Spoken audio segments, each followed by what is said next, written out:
కాంగ్రెసు పాలన, భూ కబ్జాల పాలన, ఈ దొంగల పాలన, ఢిల్లీ పాలన మనకద్దుర నాయన.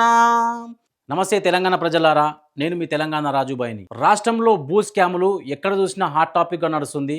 మన తెలంగాణ ఖజానాకు గండి పడే అవకాశం ఉంది కాబట్టి దీని గురించి మనం మాట్లాడుకుందాం. తెలంగాణ ప్రజలారా, దయచేసి ఆలోచన చేయాలి. ఇన్ని ఎకరాల భూములు ఎవరి చేతుల్లోకి పోతున్నాయి? కాంగ్రెస్ ప్రభుత్వము దీనిపై ఏం చర్యలు తీసుకుంటుందో ఒక్క బీఆర్ఎస్ పార్టీ ఒకటే దీన్ని అడ్డుకునేందుకు ఉంటుంది. సో మిగతా పార్టీలు అందరి మాట్లాడాలి కాబట్టి బీజేపీ పార్టీ ఏం మాట్లాడలేదు దీని మీద. సిపిఎం సిపిఐ పార్టీలు కూడా ఏం మాట్లాడలేదు. దయచేసి ప్రజలు అర్థం చేసుకోవాలి. ఇన్ని లక్షల కోట్ల స్కామ్ను ఒక బీఆర్ఎస్ వర్కింగ్ ప్రెసిడెంట్ గారు ప్రజలకు సపోర్ట్ చేస్తూ ఉన్నాడు. సో ఇట్లా మాట్లాడితేనేమో జోక్తూరు అంటారు. మన మీడియా అనేది మంచిని మంచిలాగా చూపిస్తుంది, చెడును చెడులాగా చూపిస్తుంది. దయచేసి అర్థం చేసుకోవాలి. 4000 గజం అంటున్నావు కదా, మరి పేదోడికి మనిషికి 100 గజాలు తీసుకుంటారు. సో పేదవాళ్ళకి అక్కడ ఇవ్వరట. ఓన్లీ బిల్డింగ్లు అన్ని పెద్ద పెద్ద సినిమా హాల్ కట్టుకుంటారట.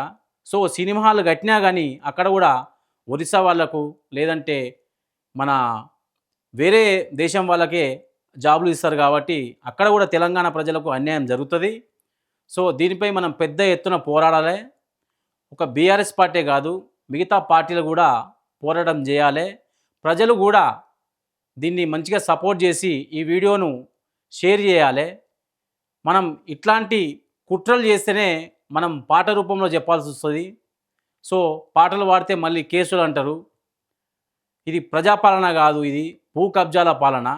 దయచేసి దీన్ని అరికట్టాలి.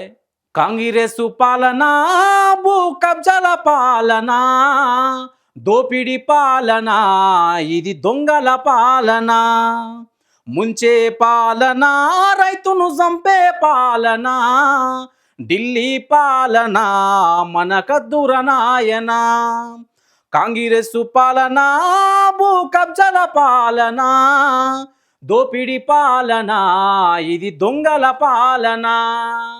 తెలంగాణ ప్రజలారా, దయచేసి అర్థం చేసుకోవాలి. ఒక తెలంగాణ ప్రజలకు అన్యాయం జరుగుతుందంటే బీఆర్ఎస్ పార్టీ ఒకటే ఎందుకు వెళ్తుంది అక్కడికి? సో తెచ్చిన తెలంగాణను కాపాడుకునే హక్కు బీఆర్ఎస్కే ఉందా? మిగతా పార్టీలకు లేవా? మనం ఇక్కడ చిన్నగా ఒక విషయం అర్థం చేసుకోవాలి. పార్టీలో ఉన్నప్పుడు సేవ చేసేది బీఆర్ఎస్ పార్టీనా? పార్టీలో లేనప్పుడు సేవ చేసేది బీఆర్ఎస్ పార్టీనా?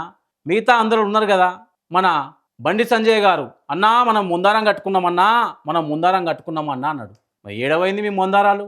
లక్షల కోట్ల స్కామ్ చేస్తుంది కాంగ్రెస్ పార్టీ. మరి ఇక్కడికి వచ్చి మాట్లాడవచ్చు కదా. ఆయన పేరే నాకు ఇంతవరకు తెలియదు. కేసీఆర్ ముక్కు మీద 3 జోకులు వేస్తాడు. అరవింద్ రావట. ఏడవైండు అరవింద్ రావు మళ్ళా కనిపిస్తలేదా? లక్షల కోట్ల స్కాములు. వీళ్ళకి ఏమవసరం బీఆర్ఎస్ పార్టీలకు? తెలంగాణను కాపాడుకోవడం వాళ్ళ బాధ్యత. తెలంగాణను కాపాడుకోవడం మీ బాధ్యత. మన ప్రజలు కూడా చైతన్యంగా ఉండాలి. దయచేసి ప్రజల అర్థం చేసుకోరి. ఈ వీడియోను కూడా పోకుండా ఆపుతున్నారు. ఎంతవరకు షేర్ చేస్తే అంతవరకు షేర్ చేయండి. ప్రజా హక్కులపై ప్రజలకు ఎప్పుడైతే అన్యాయం జరుగుతుందో మనం మాట్లాడే హక్కు ఉంటుంది. మీడియా అంటే ఎవరికి జోకదు. మంచి చేస్తుంది కాబట్టి సపోర్ట్ చేస్తున్నాం, చెడు చేస్తే చెడు లాగా చూపిస్తాం. Thank you so much. Thank you.